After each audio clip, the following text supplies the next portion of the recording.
Hello, my name is Oscar Jones. I'm applying for the BA Acting course at LIPA, and I'm applying because when I was auditioning last year, I found the movement exercises that the course leaders did with us during the workshops really interesting. In this self-tape, I will be performing 3 monologues. My devised piece, my contemporary will be the character Sam from 222, A Ghost Story, and my classical will be Hamlet from Hamlet. This is my contemporary monologue. It is the character Sam from 222, A Ghost Story. Question 4, and this is a big one. Communication. Let's go back to that portal from the afterlife theory and say that whatever ghosts are, the reason we're not overrun is that the gateway between life and death is a secret that only some ghosts are in on. Okay, I buy all of that. So you're dead. You find the portal, and it's a really arduous journey, the spectral equivalent of clinging to a dinghy across the freezing sea. You risk your place in heaven, your afterlife, to see your family one more time because you want to tell them something. It's fucking important, right? The words you choose to convey this vital message to the people you care about more than anything else in the world?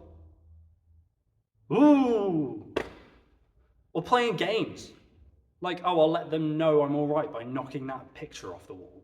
Or, the one that gets me, there's a psychic and my grieving wife is in the audience. I'll let her know I'm all right by only giving him the first letter of my name. Dumb, inefficient, unnecessarily cruel, just so unhuman. We're obsessed with communication. It's all we do, to the point where we can send millions of words with the push of a button, and we just forget all of that? Do you know what I might believe? An email from the dead. Or a WhatsApp message. At least then it would seem realistic. This is my classical verse speech. It is Hamlet from Hamlet Act 5, Scene 1. Why, I will fight with him upon this theme until my eyelids no longer wag. I loved Ophelia. 40,000 brothers with all their quantity of love could not make up my sum. What would thou do for her? Swans, show me what thou would do. Would weep? Would fight? Would fast? Would tear thyself? Would drink up Esau, eat a crocodile? I'll do it. Dost thou come here to whine? To outface me with leaping in her grave? Be buried quick with her, and so will I. And if thou prate of mountains, let them throw millions of acres on us until our ground, singeing his pate, make Ossa like a wart.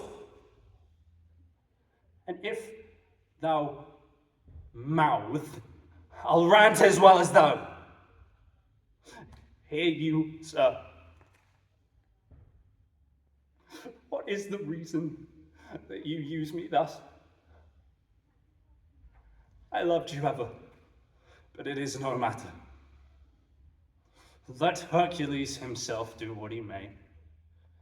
The cat will mew, and the dog will have his day. This is my devised monologue based off of this image.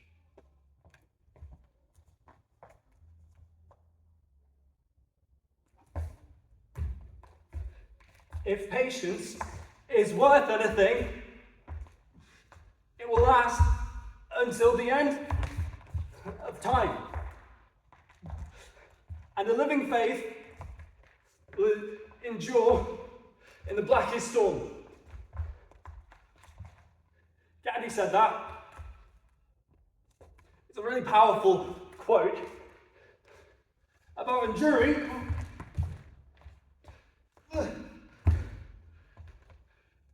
against an oppressive force. Obviously, he was talking about the conflict between India and England, but I think we all have our own storms to weather. We spend so much time fighting against the wind, only to wake up one day and realize it wasn't even raining. Our brain makes all of these imaginary problems. But just because the problems are made up doesn't mean that the struggle we put up against them is. To put a point to all of this, go easy on yourself. And to quote another great philosopher, release your inhibitions, feel the rain on your skin.